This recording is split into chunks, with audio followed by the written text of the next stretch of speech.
John was driving his Ford Mustang Mach-E in Huntsville, Alabama. As he approached an intersection on a green light, the woman coming from the right ran her red light.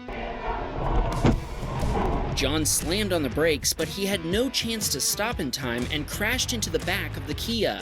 They filed insurance claims at the scene, and the woman took full responsibility. I guess John's dashcam footage would be hard to argue against. The rear bumper cover of the Kia was torn off, and at first the damage to John's Mach-E didn't look too bad. Unfortunately, John later found out that the shop wouldn't be able to fix it for 3 months due to long wait times on replacement parts. The car is undrivable because the forward-facing sensor is now angled to the side, so the car slams on the emergency brakes whenever another car passes it. John's insurance provider gave him a Dodge Ram 1500, pretty much the opposite of an EV. He's thankful he wasn't going any faster and that he has a dash cam.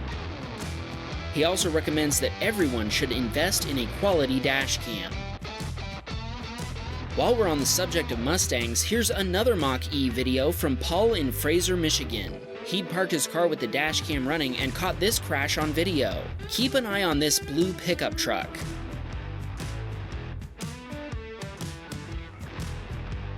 Paul called and offered his footage to the local police, but they declined. The Rexing dashcam seems to be the weapon of choice for Mach-E owners. We put a link to it in the description of this video.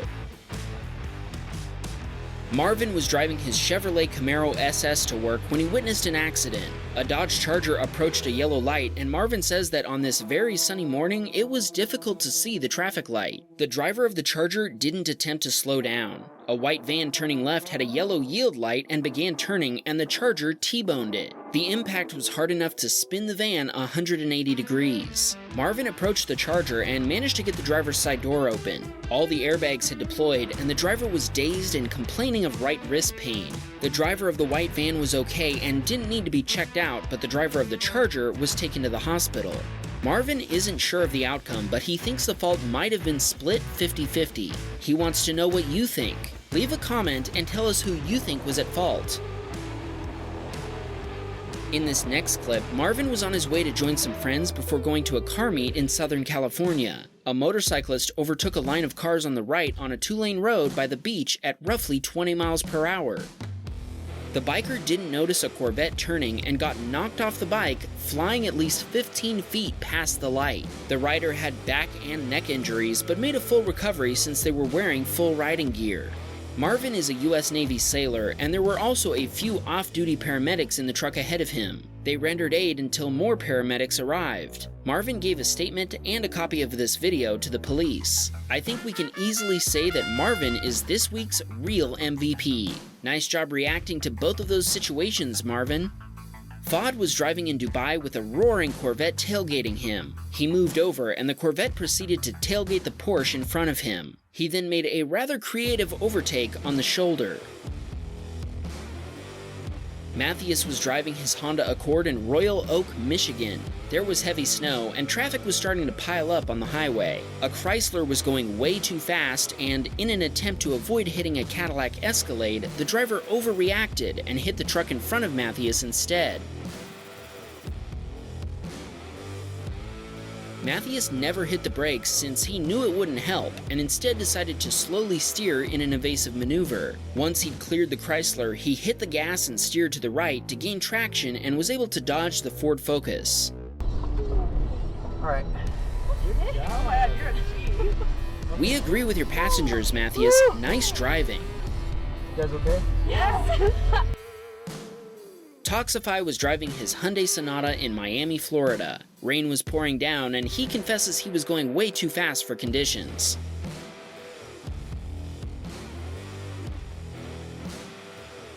He was doing 60 miles per hour while everyone else was going 45 miles per hour. Toxify was okay and only sustained some minor back pain from the accident. The car was deemed a total loss, and his insurance provider gave him over $18,000 US.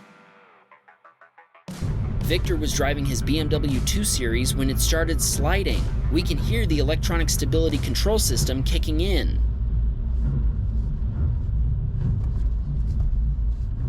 Although his BMW is a 2020, it had winter tires that were 10 years old. He's replaced them now with brand new ones after the folks at the tire shop told him that tires lose their winter performance after 6 years. Can anyone confirm or deny this?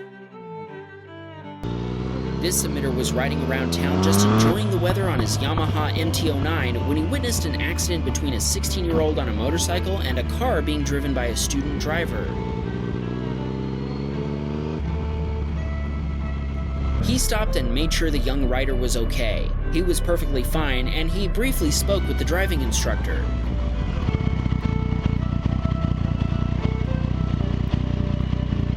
It sounded like the teacher had asked why the biker had hit them, and the submitter told them it was probably an accident. Det ser du. Det var ikke med vilje. Det var uheld. After making sure everyone was safe and that they had all the information they needed, the submitter mounted his bike and rode off into the sunset. I'm just kidding, there wasn't much sun. Do they even have sun in Norway? I've been told it's actually the backside of Sweden. Anyway, moving on. Azriel was driving his Toyota Hilux in Malaysia when an old man walked out onto the road. After reviewing the footage multiple times, Azriel doesn't know why the other driver didn't see the old man. Personally, he speculates that the driver was on their phone. Warning: the next clip is graphic and depicts an animal being struck by a vehicle. Viewer discretion is advised. Noah was driving his Kia Optima in Gloucester, Massachusetts. He was driving at 70 miles per hour when a deer ran out in front of him. After the crash, he veered off the road and ended up way out in a field. Noah was uninjured and his airbags never deployed. He says he saw the deer at the last moment and had no time to decide how to react, other than swerving as far to the left as possible without leaving the road. The car was deemed a total loss. Dusty was leaving a local McDonald's when he noticed a man using a walker. He wanted to let him go first, so he waved him through with his hands. Thanks to the McDonald's sign, he couldn't see what the guy was carrying at first. A year later, Dusty posted the video on a local Facebook group and someone responded in a comment telling Dusty the man in the video was his father. Dusty found out he's actually some kind of local celebrity, and the day Dusty captured him on Dashcam was the day he was on his way to buy a dress for his lady. The man told Dusty, through his son, that he's totally okay with the video and they both had a good laugh about it. Asan had just finished an Uber Eats delivery and was driving off when, all of a sudden, a mother started waving her hands and telling him to stop. He slammed on the brakes immediately. It's a good thing he did because another child on a sled passed right in front of his car. This was one very scary moment that he won't soon forget. Fortunately, the mom managed to get his attention and save the child from any injuries. It was raining as Peyton entered turn 1 and the car's rear end slid and spun out. A car behind her had no time to react and slammed into her. I'm not sure if racing dashcam footage is allowed on this channel. Peyton says she hasn't repaired the car yet as it's a 1996 Honda Civic, the ultimate Honda bump machine. Kyler was driving his Honda home in Ohio when a semi almost turned into him.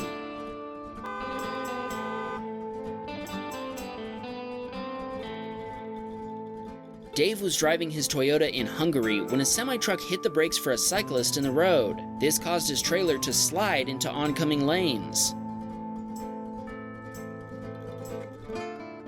The trailer hit a car in front of Dave, but luckily everyone involved was okay. This is one of the craziest stories we've heard, so hold on tight for this one. Jason says this was the worst day of his life, the 25th of October, 2021. He fell asleep at the wheel and hit another car and got carjacked on the same day. This is the first video. The lady he hit decided not to file an insurance claim since there wasn't any visible damage. Now check out what happened later that same day. Jason is only 16 years old and he's driving with a learner license along with his mom. They drive together for DoorDash. Jason had just picked up an order from a restaurant in downtown Chicago when two car thieves decided to steal his car, injuring both him and his mom. Get out! Get out. Get out! Get out now. Get out. Get out now. Gotta go! Go. Get out! Jason was hurt more because he tried to stop them from taking his car, which he now admits was a dumb idea. He was punched right in the nose and hit with a gun in the back of the head. Once they took control of the car, they shut off the dash cam and drove off. They proceeded to get 5 red light camera violations and 2 speeding tickets. Jason and his mom were taken to the hospital. When Jason's dad arrived, he mentioned that there was an Apple AirTag in the car along with his computer. Jason's dad took his phone and went to the police, who were outside waiting to talk to Jason. An hour later, the police found his car in a parking lot near a Target where they found the carjacker and his girlfriend high on drugs. Yeah. What about this jewelry? Yeah, that's mine too. Is that yours? What about this drugs right here? Nope. That's drugs. That's drugs. Remember, smelling. remember your job right now. Yeah. Don't touch anything and tell me what doesn't belong to you. The guy was arrested immediately, but the girl somehow escaped. Fortunately, she was later caught after committing yet another crime. Eugene was entering a parking lot to get some fast food when a barrier somehow decided to come off its hinges and fall onto the roof of the car next to him.